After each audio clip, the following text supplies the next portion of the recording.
Kindly maintain silence so that we can begin, please.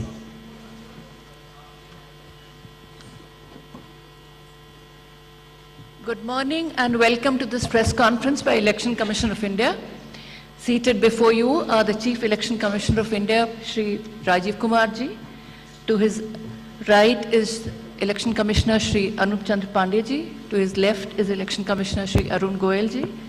We are also joined by senior Deputy Election Commissioners Shri Dharmendra Sharma ji, Shri Nitesh Vyas ji, Deputy Election Commissioners Shri Ajay Bhadu, Mr. R.K. Gupta, and I am DG Media Shefali Sharan. Sir, I would request you to kindly make your opening statement and thereafter the floor would be open for their questions. Thank you. Thank you, Shefali ji.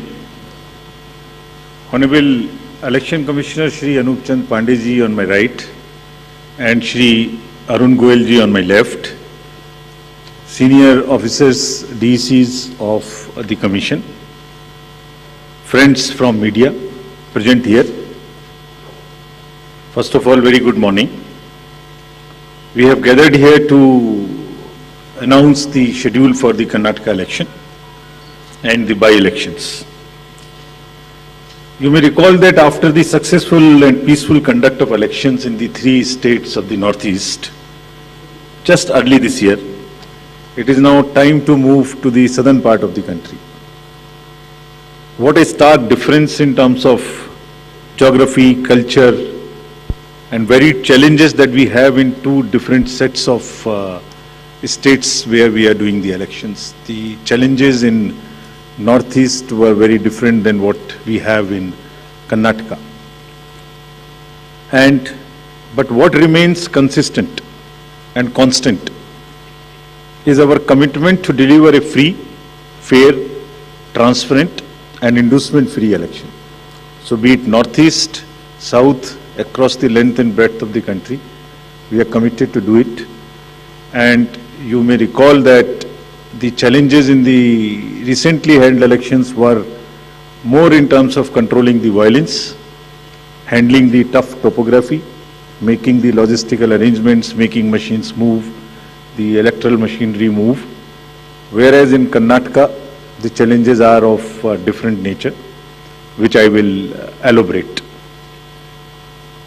Well, you eagerly must be waiting for the schedule straightway, but just give me 15 minutes, 10 to 15 minutes to tell you the basics profiling. The term of Karnataka Legislative Assembly is till 24th of May 2023. So we have to complete the entire process before that. There are 224 assembly constituencies, of which 36 are reserved for the SCs and 15 are reserved for the STs. Let me just also tell you the electors' profile in the state, because a healthy electoral roll is a prerequisite and a foundation for any election activity and an exercise. Total electors in the states are 5.21 crores, of which male electors are 2.62 and female electors are around 2.59, almost equal. And during the SSR exercise which we completed, the Commission laid special emphasis on the, as I have been repeatedly saying, on the inclusive part of the electoral roll and also the human part of the electoral roll. What does it entail? It means we laid special emphasis on registration of new age voters between 18 to 19 years, women, transgenders, persons with disabilities, and also in Karnataka on the particularly vulnerable tribal groups, who are the disadvantaged groups. If you look at any human development indices, the particularly vulnerable tribal groups are the one who are at the lowest of the ladder. So we said we'll have a special outreach. I'll touch on that in one of the slides. The role gender ratio in the state stands at 988, which is very healthy. And the copies of the electoral rolls, including the process by which it was prepared, have all been shared with the political parties. And the involvement was at every stage. So friends, senior citizens and PWDs, as we have been putting a special emphasis on this part, And it's important in case of Karnataka because it will happen first time in Karnataka. The total number of 80 plus electors is 12.15 lakhs. So you would see that it's a increase of 32% from the 2018, and they also includes 16,976 proud electors who are 100 plus. We'll be having a special outreach for all of them. The persons with disabilities, as you would see, a sharp increase because of our focus, has increased to 5.55 lakhs. This is an increase of close to 150% over 2018. And you may ask me how it has happened. It's the social justice departments of the states give scholarships to various persons with disabilities. We also collected data from them so that, we can have an outreach. We can go to their houses and have a special outreach to persuade them, to facilitate them to become our voters. And this is the result of that. And through your medium, we would like to welcome them, pay our gratitudes to all the senior citizens and the persons with disabilities, transgenders, to please come and participate with all vigor in the election, and we are having a special attempt for that, which includes that for the first time this facility for voting from home would be available in Karnataka to the 80 plus voters and also to the persons with disabilities. It has been a very successful and very reassuring and very happy experience for all of us in the commission. To just report through you, in recently 5 state elections which we have had recently, Himachal, Gujarat, Tripura, Meghalaya and Nagaland, over 73,200 persons with disabilities and 80 plus senior citizens, we have been able to go to their house and take their votes. I mean, for one vote, 3 to 4 persons go. All the political parties are informed, it's videographed so that secrecy is not compromised. But it is worth the effort. It puts a pressure on the administration, on the already strained administration during the elections. But फिर भी इसमें जाना, vote को लेना घर से senior citizens और पीडब्ल्यूडीज का एक बहुत ही सुखद अनुभूति है, और इसको हम आने वाले इलेक्शंस में और इसमें लगातार सुदृढ़ करते रहेंगे. So coming to the inclusive elections and connecting with the youth, which is very critical in case of all the elections, but more so in Karnataka and in terms of youth and urban. I'll tell you how. So the first time voters in Karnataka, because of our special effort as I just mentioned, has increased from 18 to 19 by 9.17 lakhs. And the young electors gender ratio, which was low at 720, has increased to 820. It's a jump of 100%. So means we have been able to get more and more girls in the age of 18 to 19 registered in our electoral rolls. So it's far more gender sensitive now. And all young voters who are turning 18 years by 1st of April 2023 will be able to vote in this forthcoming election. So this again आपके माध्यम से मैं इसको फिर से बताना चाहता हूँ. कमीशन के एफर्ट से 4 क्वालिफाइंग डेट्स का अमेंडमेंट लॉ में हुआ था कि हर क्वार्टर की फर्स्ट डेट. तो हमने एडवांस में एप्लीकेशन जो लेने का प्रोसेस शुरू किया, उसमें 1 अप्रैल को जो लोग 18 इयर्स के होने वाले हैं उनकी पिटीशंस हमारे पास पहले से आके रखी हैं, और वो भी लोग 41,000 ऐसे हैं जो because of this change in amendment would be able to cast their vote. Otherwise they would have to wait, they would have waited for the next year 1st of January to become eligible. So this is the power of that amendment which we I've just wanted to tell you. And youth participation in the electoral process, as you know, brings in the required energy and rhythm, yielding to a more vibrant and argumentative electoral process. participative electoral process, which is again a very healthy sign for the democracy.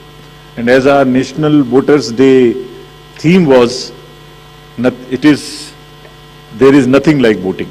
So this is what we are popularizing amongst the youth, and through you also requesting that when we have taken so much of effort to make them voters, let them also respond by coming to the polling stations on the date which we'll announce now.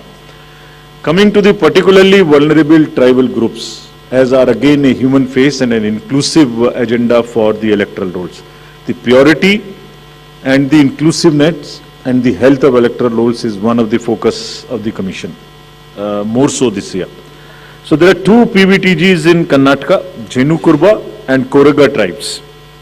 And the total population is 46,852 and 18 plus is 30,507. And you would be happy to know that we have been able to enroll 100%. Primitive, these two PVTGs. और इनके लिए 40 ethnic booth भी हम बना रहे हैं ताकि वो अपने वैल्यू में अपने तरीके से they feel happy participating in our elections. Similarly for transgenders, total transgenders in the state as per the records of the department concerned is 42,756, and we have been able to enroll through our outreach in our process 41,312, which is again almost complete. कुछ ऐसे भी लोग हैं जो अपने आप को electoral roll में एज ट्रांसजेंडर मार्क नहीं कराना चाहते. हमारी उनसे अपील है कि अगर ऐसे कुछ लोग छूट गए तो जिस फॉर्म में जिस सेंसिटिविटीज के साथ वो अपने आप को अटैच मार्क कराना चाहते हैं, हम उसमें एक कदम उनसे आगे बढ़ के उनकी मदद करेंगे और उनको ऐड करेंगे. Now after voters to give you a feel and a overview of the polling stations, there are 58,282 polling stations in the state of Karnataka, of which 20,866 are urban. And I'll tell you what special efforts are required for these urban area polling stations.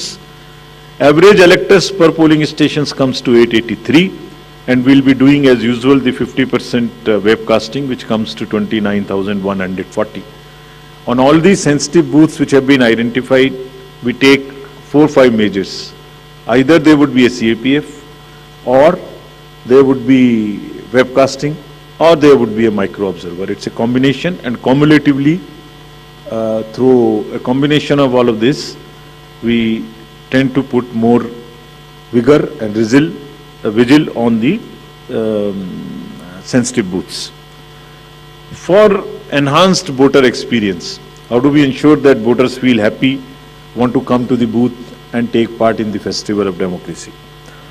There would be close to 1,320 polling stations which would be managed exclusively by the women.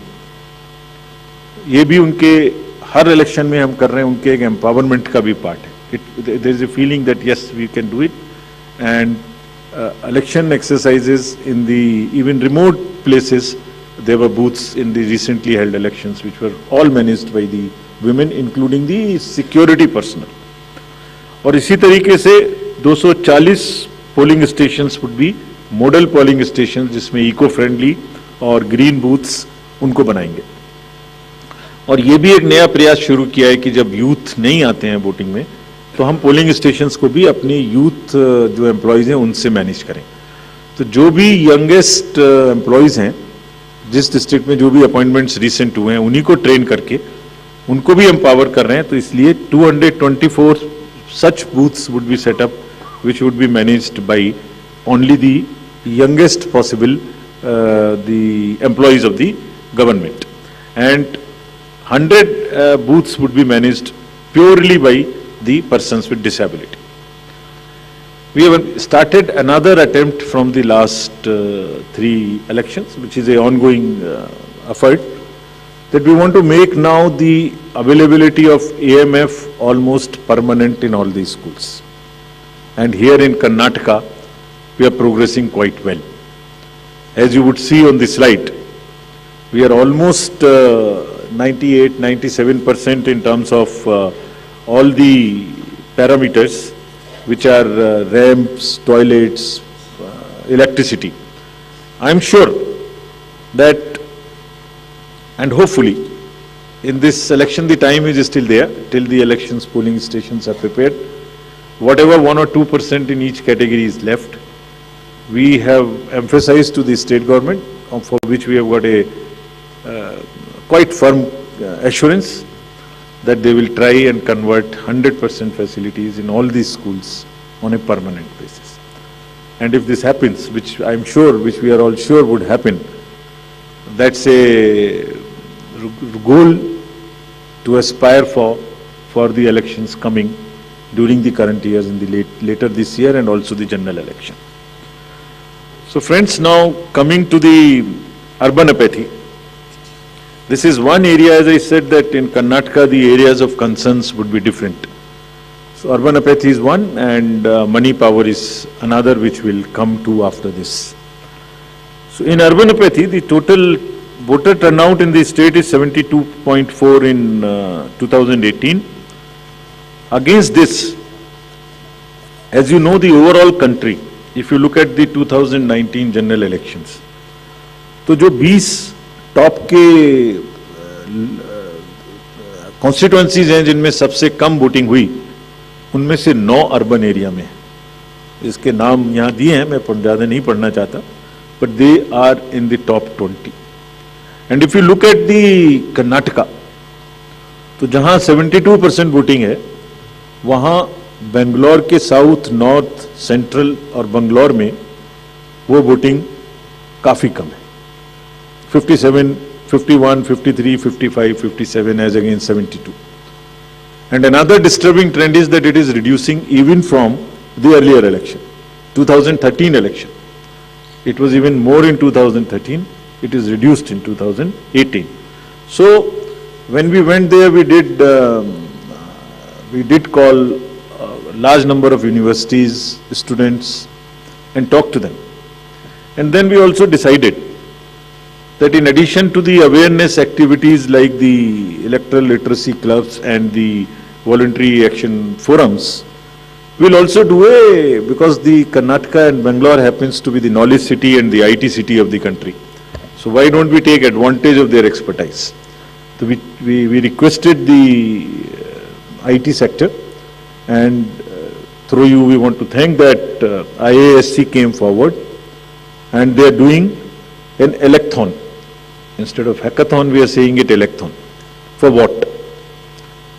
They say, we are saying that how to enhance the participation of urban and youth. Can we technologically connect to them more? Can we do outreach in a different way? And how to ensure the registration of new voters more and more? We don't have to work so hard. Is there a problem with our software? Is there a way we can motivate them to do it? How can, from the universities, or from the colleges, schools rather, from the 12th, almost everybody becomes 18. 12 years, 12th class when you pass, plus 5 if you add, तो mostly 17, 17 and a half and 18. तो आप vote तो देना शुरू कर रहे हैं, but आपको एक कमिटमेंट की जरूरत है. तो इस इलेक्थॉन में हमने ये भी रखा है कि device A solution that how can it boost voter turnout on the election day. और उसका भी एक मेथड हमने और अपनाया, वो भी आपको मैं अभी आगे बताऊंगा. ये कितने इंस्टीट्यूट्स हमारे साथ इसमें जुड़ गई हैं. Indian institute of technology, Indian institute of science, large number of startups, large number of IT professionals. So we are thankful to all of them. And 47% have added on working on how to do the registration free. Some are working easily. Some are working with us on how to make the youth turn out on the day of election.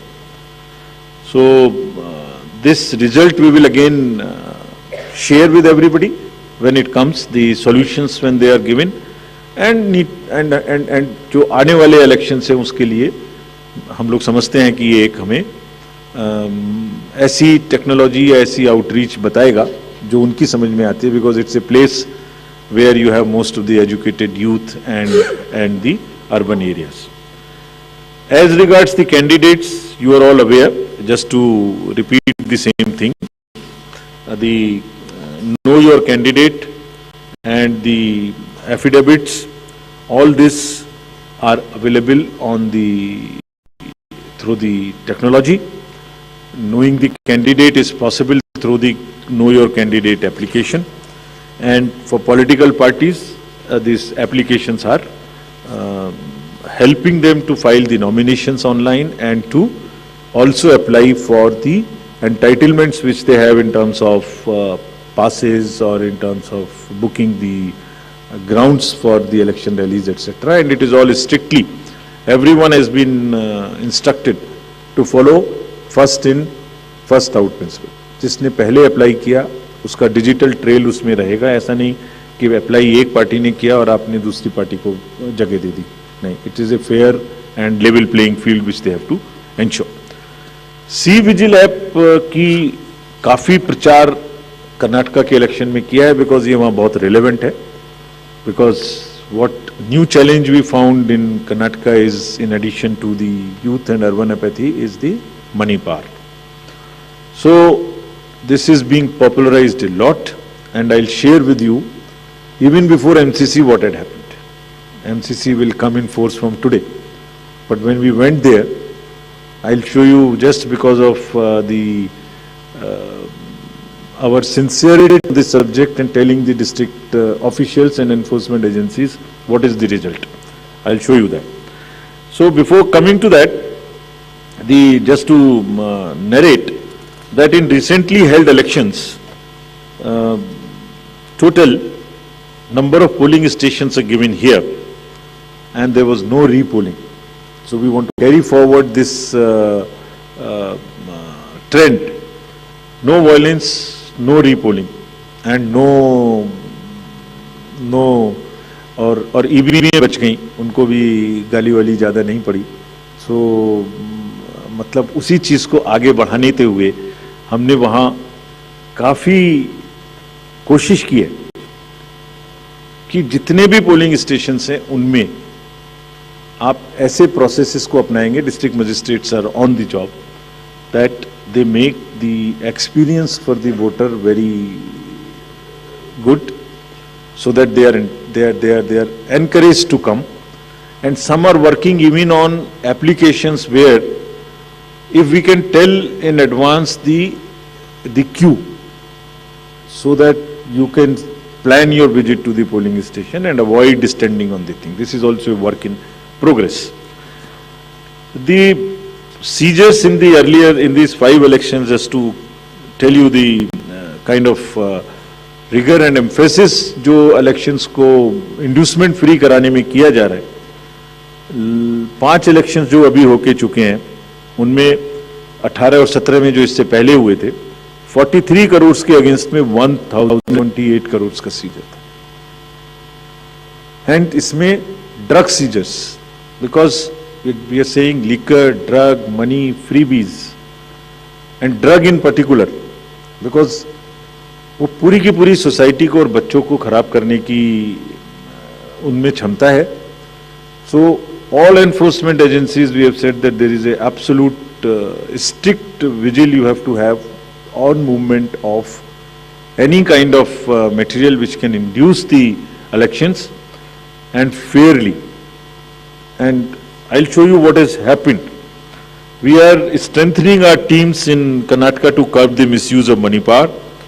From 1,900 in 2018, we are increasing to 2,400. These are the teams which will have the sensitive constituencies.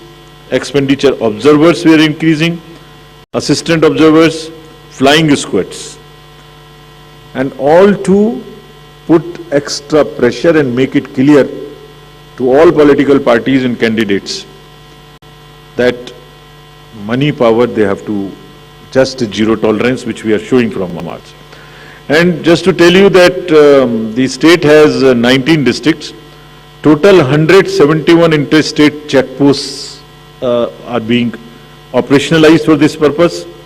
where excise department, commercial tax department, police department and even the forest department in areas where the forests are there and there are checkposts. They may not be the highways or the state ways, but there are the points of entry. All places there would be a strict vigil.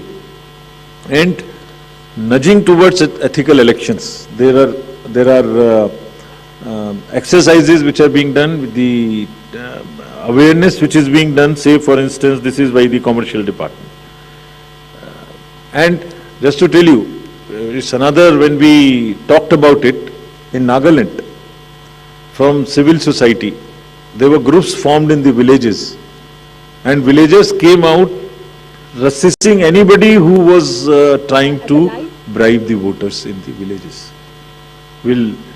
I'm repeating it here just to encourage and thank those citizens who have helped us in curbing the menace of money power. And you see, we have directed all the enforcement agencies, which include the state police, state excise, narcotics, coast guards, ED, airport authority, state level committees, bankers committee. What is their role, just in brief? जितने airports हैं वहाँ और जितने landing air strips हैं, even choppers, they will all landings will be checked, so that there is no way that they can be used for movement of any kind of what you call the money or something. इसी तरह से जो check posts or special highways which have been identified and godowns which are in under the commercial taxes department, warehouses, liquor, all have been mapped, so that there is no increase or a trend of goods coming there. Similarly for freebies, eBay bills are being checked to see in any particular district if there is an increase of the material getting entry to those particular districts.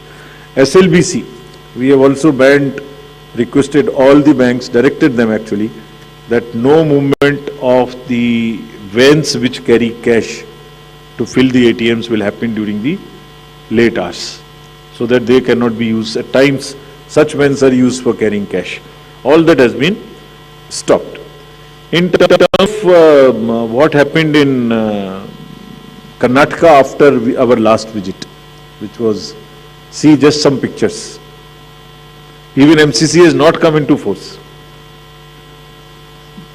And this is across the parties. Freebies, cash, liquor, all that have been started already having been seized. And it is already crossed almost what was seized during the elections last time. And I want to thank the district administration and enforcement agencies on this, because having by and large tackled the issue of muscle power in the elections, this is now the focus and the time that we handle the money power also.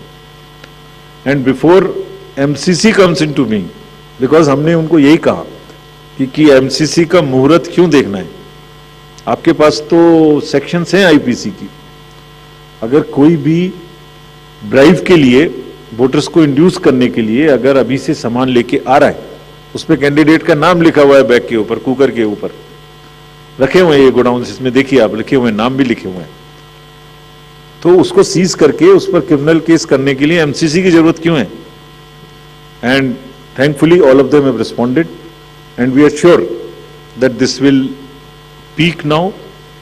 And again, through your medium, we want to say that citizens also help us by using C-Vigil more and more, and it is our guarantee that in 100 minutes we will not only reach there, we will also report back saying as to what had happened. So friends, now coming to what you have been waiting for. The schedule for the Karnataka Assembly elections for 2023 would be like this. The Gazette notification would be issued on 13th of April. Last date of making nominations would be 20th of April. Date of scrutiny would be 21st April 2023. After that, the withdrawal of the candidature can be up to 24th of April. The polling will take place on 10th of 5 in single phase, and day of counting would be 13th of May. So this is the schedule for the Karnataka elections. There are also some by-elections which are due in the country in various legislative assemblies and parliamentary constituencies. So we are simultaneously announcing the by-elections also. So the by-elections will take place for the assembly in Odisha, Jharsuguda, in UP, in Suar, UPAC 34, 395 Chanabe in UP, Soyong in Meghalaya in 23, and also in the parliamentary constituency number 4 in Jalandhar, Punjab. So this will fill up all our vacancies till February 2023. So this is the schedule, and I once again, before ending, through the friends from media, I want to appeal to all the voters of Karnataka, young, urban areas, rural area, PVTGs, women, transgender, PWDs, senior citizens, to please come forward and take part in the Festival of Democracy. Thank you very much. Thank you, sir. We'll now be able to take questions.